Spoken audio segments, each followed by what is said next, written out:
All right, there we go. So hi, Revv Nation. Dann Huff coming to you.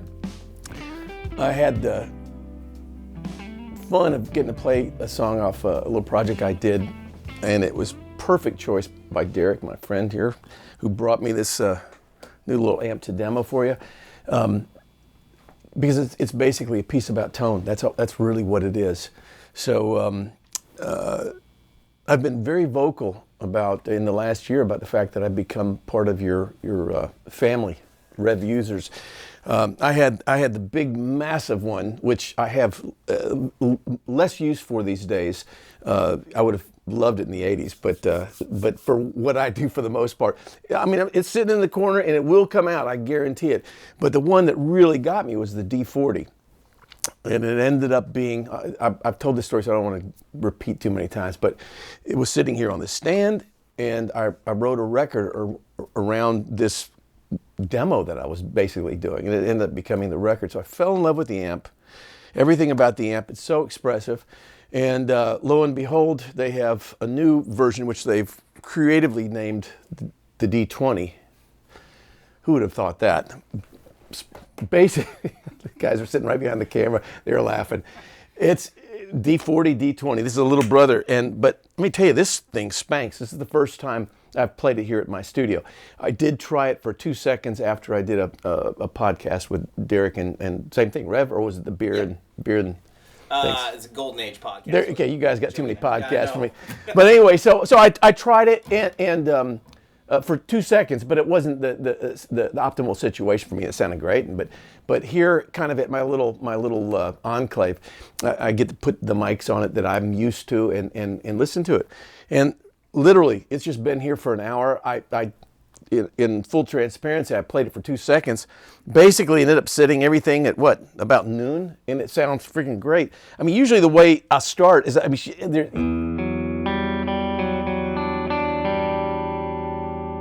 basically, if you hear the chime in the notes,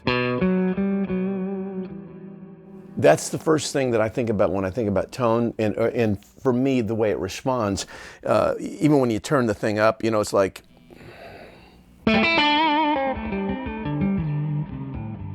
I like to play amps kind of when they're breaking up a bit and then just play to touch. And this thing, when I play it like that, I mean, basically, if I were to put it on the bridge pickup and just play an A chord, right, and swat it pretty good. It's kind of distortion light, right? I mean, that's right there. But that's where I like to basically set my amps when I play clean. And the reason is because if you play to touch, right there, I mean, it's the same amp setting. I haven't changed anything. Actually, same pickup now. You just hear the tubes. You hear something working in there that gives it that expressiveness. And then to touch, like if I'm using my fingers, it has that beautiful spit to it.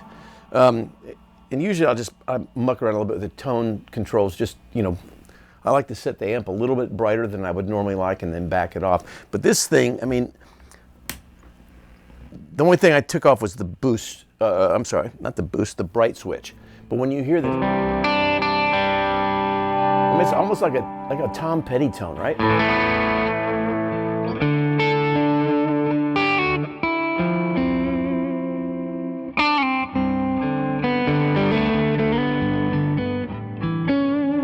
That's middle pickup on a custom shop Strat.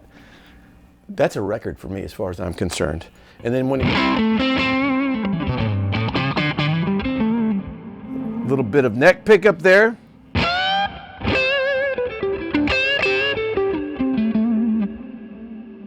Just expressive. I mean, that's really what you're looking for in an amp. And then the boost is on. Sorry, I don't know if you're catching that.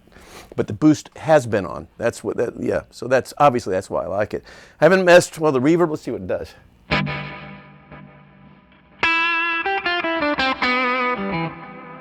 That's nice. That's a nice little.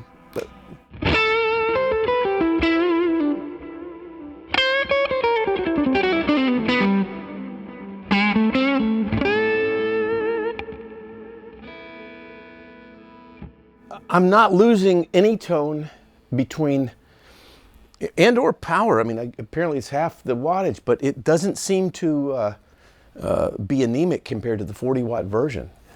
And this little, well, I'm an old man, so I mean, if I was lifting it, let's try it this way. Let's try the actual. Oh God, freaking picking up nothing there. So I would use this if I was a touring guy. I would use this in a heartbeat. And Derek was explaining to me this direct out system, the two notes. 2 notes. I haven't used it yet, but I am going to try it. What I'm really interested is the idea of going to a cabinet. I'm going to a 212 4-ohm cabinet, by the way, mic'd with a 421 and a ribbon mic, a 122. So you get a little bit of the woof of the cabinet, which I really like. What I'm really interested is the idea of using this two-tone. That's right, two-tone. 2 notes. 2 notes. Jeez. Sorry, 2 notes. I will get it right. Apparently, I didn't know anything about this until really today. Signed in, got my password with all that stuff. I'm going to peruse that because I've been doing some podcasts or YouTube with Robert Baker, and we were using this aux, and it was great. And apparently, it's kind of the same system as far as what it does. And I love the sound of that. So I'm going to get into this probably in conjunction with the cabinets. But this thing seems to just have all the giddy up and go. You know, my little run through, it looks like I'm just a Revv, representative right now. I'm happy to be a Revv representative because we get along really good. But when I need just a little bit more giddy up and go, since this is a 1 channel, I was just using this little tilt pedal, which is great. It just gives me just enough. If you heard the solo and the piece that I played, are you going to play that whole thing or not? Yeah. Okay, great. So you saw me. The first time I performed that song, it was a song I wrote for my wife, by the way. It's her birthday today. And anyway, I'm opening up questions to the gallery here. Have I said everything the right way, or do I need to say more about it? No, that's awesome. Yeah, perfect. Yeah. Right, there you go. I have been called awesome today. So, Revv Nation, thank you for listening.